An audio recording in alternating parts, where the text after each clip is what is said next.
Hello and welcome. This is Lockdown TV from UnHerd.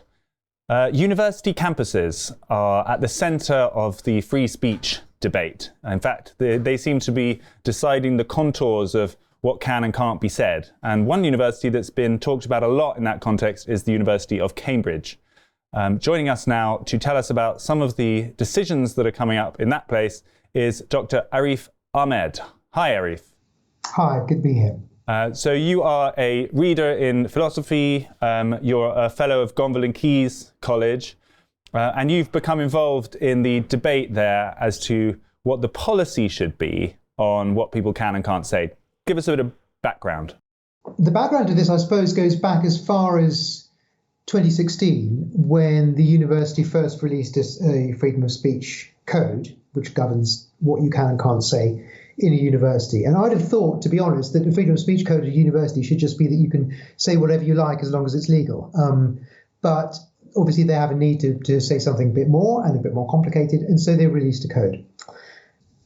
The most recent development was that earlier this year, so around the spring, the university has decided to update its freedom of speech code. And the principal change, the one that's caused most people concern, I think, is that now the code requires members of staff, all members of staff, and students and visitors to be respectful in exercising their speech towards the opinions and identities of others. Now, in itself, that might seem harmless, and I'm sure the intentions behind it were generally good. I've got no reason to doubt that. But it is slightly concerning because the notion of respect is somewhat vague, and it raises the concern that people might end up being disciplined, or perhaps in the future even dismissed, because they say things or teach things that don't show sufficient respect towards somebody else's beliefs or somebody's identity, where that could mean, for instance, their religion. So we propose that they replace the word respect with the word tolerate or tolerance, depending on context. So the requirement is now no longer, as we proposed, that you should be required to respect other people's beliefs. It was just that you should be required to tolerate them, which is a much more, it's a much more relaxed requirement, and it allows pretty much any kind of speech and research and teaching. Okay, well, so let me just stop you there for one sec. So let's try and bring this to life with some examples. So if someone has a point of view that you would consider to be highly offensive, let's say it's taking the mickey out of a particular religion, or if it's worse still, if it's in favour of some kind of dreadful practice, you have to show them respect, or you have to respect that position, no matter how awful it is, according to this new code. Is that kind of the problem? That's correct, yes. So for instance, according to this new code, if someone was, for instance, they identified as a white nationalist, let's say, or they identified as an Islamic fundamentalist, that was what you might call their identity, then what you're saying and what you're researching and what you're writing, according to this code, it seems, would have to respect their opinions and identities.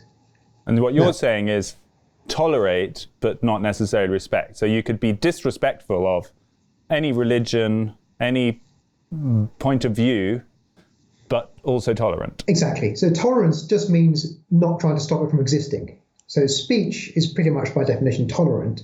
I'm not preventing you from holding your view. I'm not preventing you from being a white nationalist, Islamic fundamentalist, or whatever it is. I'm simply ridiculing it. An example would be those cartoons, those cartoons that caused so much problems in France recently, Charlie Hebdo cartoons. Those would count as tolerant, but they wouldn't count as respectful of a religion. Your worry is that something like those cartoons might have been banned under this new policy. Exactly. My concern is that the universities will say in this code, we allow freedom of speech, but it expects its staff to exercising their freedom of speech, it expects them to show tolerance, to show respect to other identities and beliefs. And does that rule out my using, for instance, those cartoons if I were doing a class on religion? Well, maybe it does. And if it does, then I think that's wrong. And that's an example of why I want to replace this text with tolerate. So let's just reply this to some examples that have happened in the last year, because Cambridge has actually been in the news a lot around freedom of speech issues. The first one was in the spring when Jordan Peterson was invited to be a visiting fellow, and then his invitation was rescinded after students protested about some of his views and it wasn't considered appropriate.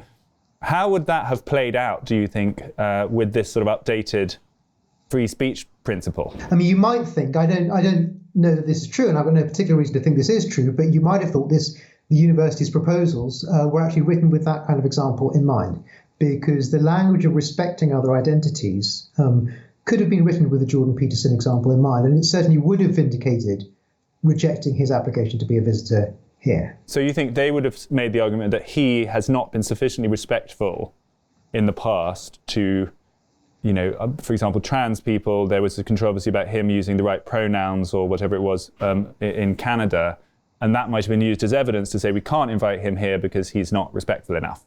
Exactly. Or for instance, even at the time, people thought he wasn't being respectful of a certain religious identity. And as you say, in the past, people thought he may not have been respectful of trans. And that illustrates actually one of the problems with the notion of respect, which is that as well as being vague, it's a separate issue, but it's also a problem, is that the notion of respect is subjective. So that whether I'm showing respect or disrespect to someone depends in a large part on their own reaction. How touchy that person is, or how touchy the ideology they have is. So it's going to be very hard, to justify in the face of this kind of policy, inviting visitors, for instance, who show what could clearly, count as being disrespectful towards the people who are most likely to notice disrespect. There was also an academic called Noah Carl, who was investigating some quite sort of controversial areas around behaviours of different races, and I think it was to do with IQ, and that's always a kind of famously and understandably controversial topic. And I believe he was eventually removed from the faculty, and that then caused a big uproar. Would this have applied in that example, do you think? There are several issues with Noah Carl. So there's the issue about whether his research would have created certain kinds of tension or disrespect or have had political ramifications. That's one issue, which I think should have nothing to do with your research. There's another issue which is to do with poor scholarship and so on, which is one of the things that was cited in the case for removing him.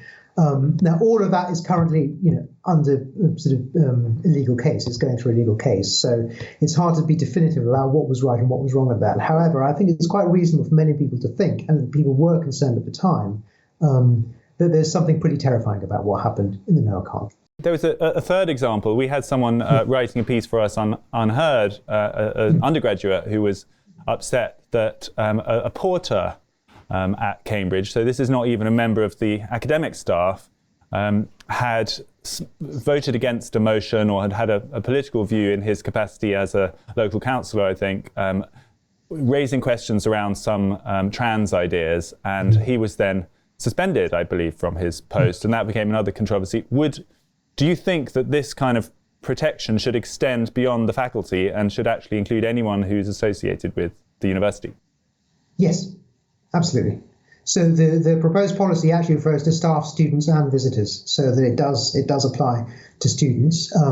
But the proposed policy, I think, would have ruled out somebody. So suppose you're a student and you're thinking, well, maybe I should be writing this article for UnHerd or for a student newspaper about what's happened about this particular issue with to do with trans, or perhaps some other issue to do with trans matters or to do with race or whatever. And then you read the university statement, which says that you have the right to freedom of speech, but in exercising it, you should show respect for all these various groups. And then you might think, well, I don't really know if what I write is going to count as showing respect, so I don't really know if I'm protected. So I'll take the line of least resistance, which is I won't bother to write it. So it would have a kind of soft censorship effect. Yeah, I think that's one of the more obvious and immediate dangers, independently of whether people will actually lose their jobs. What will happen is, whether that happens immediately, what will happen is that people will just not write things and think and say things that would otherwise have been written or said. One question that I think a lot of viewers would have, which is something you raised at the start of this, is why have a policy at all? It's a university. People should be allowed to say whatever they like, and if people don't like their arguments, they should win them with counter-arguments. Is anyone making the case to just scrap the policy and have the default principle being you can say whatever you like? Well, I believe that there is a statutory requirement to have some sort of free speech code or free speech policy. And I think there is some value in something which goes into detail as just how extensive the protections are. And most universities use the wording, I think, which goes back to the 1988 Act, which is the wording about how it protects academics' freedom to do research and so on without fear of losing losing their jobs or losing promotions or losing other things. And so I think it's good to have something which reassures people, which actually says that. But you're quite right. Something like that could be done pretty briefly. So it could be, it could be something which says just, you can say what you like as long as it's legal. A number of people that I approached said that they sympathise with my general concerns and indeed with my concern about this specific wording, but were unwilling to sign something in public. In other words, you even felt the kind of social pressure effect in drafting this amendment. Absolutely. So there was a long time where I didn't even think I would get to 25 signatures on the initial amendment for that reason. But it was because of that, partly because of that, and partly also because I thought, I wanted to do this in a constructive spirit. I thought it best to go through the amendment route. Though in some ways, the ideal would be to have, a statement saying you can say what you like as long as it's legal at the end. You're now sticking your head above the parapet. Your name is associated with this amendment. Do you fear backlash? Do you think you'll get students who are unhappy with you, or other members of staff who kind of give you the cold shoulder at the canteen, or do you think it'll be fine? I'm sure there are people who don't like me because of the things that I've done, and I'm sure there are people who disagree with me. And to those, I'd say, well, we can have an argument about it. I'd welcome that. Of course, it's true. The fact that some people don't like something you've done is a sign that you're doing something. And it can be a sign that you're doing something right. In terms of larger fears, I don't think it's not so much that it takes a massive amount of courage to do something like this. I think it's just it just takes not liking being told what to do, and I'm kind of fed up with being told what to do, and in this case, being told what to think. So I think it's important that we resist this. The reason this really matters for the world outside, and it's not just a case of kind of internal university politics, is that what happens on university campuses does spill out, and the people who graduate from those places then populate the corporations and the powerful organizations of the future. So in a sense, it's the kind of crucible where we as a society decide what we think about things like free speech. Have you been worried about the direction that's gone? It seems like this is much more of an issue now than it was 10 years ago. Yeah, absolutely. And there's a couple of things there. One thing is that, of course, you're absolutely right. The universities are a kind of crucible from which all of these ideas spill out. So to take an example, if you think about trans issues, for instance, that's not just academics talking to each other but about what it is to be a woman, what it takes, whether it's a social construction or not. That's actually now spilled out into affecting people's lives. And we've seen, with what's been happening in Britain recently, we've seen that it can have a very profound effect on people's lives, whether for better or for worse.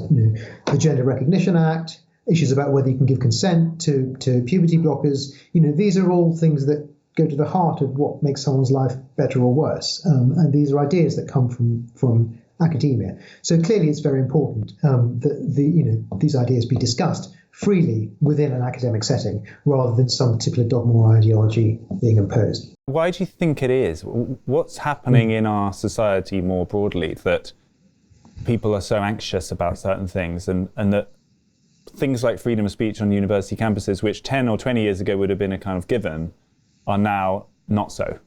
Why is that happening, do you think? Yeah, it's interesting. I think it's hard to know exactly what's behind it. There are probably many things. One thing that might be behind it is the marketization of universities. So the fact that, and in many ways, marketization can be good, and I'm not always opposed to it. But the fact that now universities, we regard students much more as customers than I think used to, means that there's much more emphasis on making them feel comfortable and making them feel at home. And in the rhetoric of the sorts of people who I politically and philosophically oppose, you find them saying things which are quite reasonable, which is that a university is a community of scholars and students, and scholars and students should be made to feel comfortable in this community so that it becomes a sort of serving some sort of social function. And you can understand the move towards that if you think that actually universities actually now have paying customers.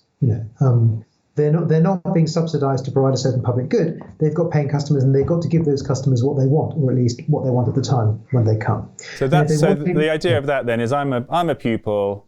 I've got my amount of money that I'm going to spend. I'm going to shop around for a university I like, and I'm going to choose one where I feel safe, or where I feel that they're not going to upset me in any way.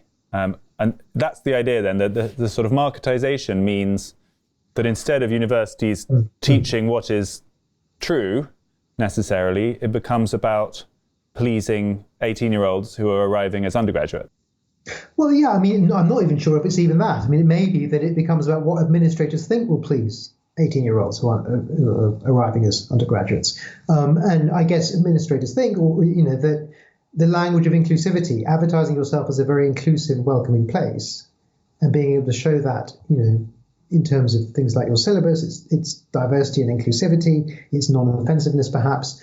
Maybe they think that that's something that's going to attract teenagers. I'm not so sure myself. I mean, I must say that, a lot of people who come to study a subject like mine, philosophy, are counter-suggestible. They like having good arguments, and even amongst the young people that I know at university here, the vast majority of them are tolerant and open-minded and quite able to cope with difficult ideas. It seems to be just a small minority that's shouting loudly about it. So it may be that it's a misperception, but my feeling is that the sort of marketization of the university sector, since about the year 2000, maybe a little bit before, so it's massive expansion, as since then, has led to this change of attitude. Do you feel optimistic? Do you think that there's a fight back underway now? We had Suzanne Moore on this show last week, who is a Guardian columnist who has now left there, who has drawn a line and said that enough is enough on some of these issues. We've had J.K. Rowling, and increasingly there does seem to be a bit of a fight back against some of this dogma and some aspects of free speech at university. Do you think it's going in the right direction? Individual liberty is always fragile. It's a rare thing in the history of the world, and as well as being rare, it's very fragile. And it will always come under attack from different directions, sometimes from the left, sometimes from the right. At the moment, I think it's coming under attack from both the left and the right. So it will always be necessary to defend it. There will never be, I expect, a permanent condition in which we can feel secure about the freedoms that we have. We must be, as they say, constantly vigilant about defending them. So I'm not optimistic in the sense that these sorts of problems will go away forever. On the other hand, it's extremely heartening, of course, that there are people who are willing to speak out, like Suzanne Moore, who's obviously had the most dreadful, unbelievable time recently. How far this goes will remain to be seen. The other issue, on which my sort of optimism turns in a way, is the extent to which these things are either generational effects or age effects. And so what I mean by that is that it's not entirely clear to me whether the phenomenon that we're seeing amongst young people today, even though I don't think it's particularly widespread, is something that's going to continue when these people get into their late 20s, early 30s, 40s and start running things, or whether it's something that, at least to some extent, is that, the kind of rebellion that teenagers are having now, just as dropping out and taking drugs was the kind of rebellion that teenagers had in the late 60s and early 70s. This is the kind of thing a lot of teenagers are doing, and when they leave university, go out into the real world and have to get jobs, cope with all kinds of pressures that most adults have to face, they'll very soon drop all of that stuff. It's a weird version of that, though, isn't it? Because in previous moments of you think of the 68 moment, the young people have been rebelling against a very conservative establishment, whilst here, these kind of things are totally embraced by corporations, by most democracies, and in fact, they're being encouraged by the authorities. So it's not really a rebellion anymore. Yeah, that's a good point. And actually, it leads up to another point that I wanted to make, which is that, in fact, probably the most serious threats aren't coming from the young people. The most serious threats are coming from above. We do have a society where there's much more surveillance than there's ever been before. Even in higher education, there's much more control now over what we can teach and not than there used to be. And perhaps it's connected with I'm not sure, but perhaps it's connected with the idea that universities, for instance, and other institutions must all be somehow politicized, so that there are certain political goals that we all have, and all of these institutions have to play a role in advancing them. That was never the way that I thought flourishing society should work. The way I think a society should work is that you have a kind of division of labour, so that, for instance, it's not the job of universities to make the world a fairer place. That's a laudable goal, but it's not universities' job to do that. And it's not the job of the National Trust, and it's not the job of the banks, and it's not the job of other public institutions. Whose job is it? Well, it depends on what the issue is. So, for instance, if it's a matter of combating racism, we have, for instance, the HRC. We have a number of other bodies that do that. But it certainly isn't the job of the institutions that are there to discover the truth. The university's job is to teach people independent thought and to seek truth and knowledge. And those goals are diluted if they're put in the service of some higher political aim, or if they're put in the service of consumer-driven aims like making people feel comfortable, making people feel included. And if indeed there is going to be a clash ultimately between feeling comfortable and freedom of speech, then I think we all need to be clear which side we're on. And it's clear to me which side universities should be on. And it's clear what side you're on, and I guess we hope that when the votes are counted tomorrow, you are successful. That's my hope. Dr. Arif Ahmed, thanks for talking to us, and let us know how it goes. Thanks very much. It was great to talk to you. That was Dr. Arif Ahmed from the University of Cambridge, who is involved on the latest phase of their internal discussions about what should and shouldn't be allowed to be said on that university campus. We'll follow that closely. Thanks for joining. This was Lockdown TV.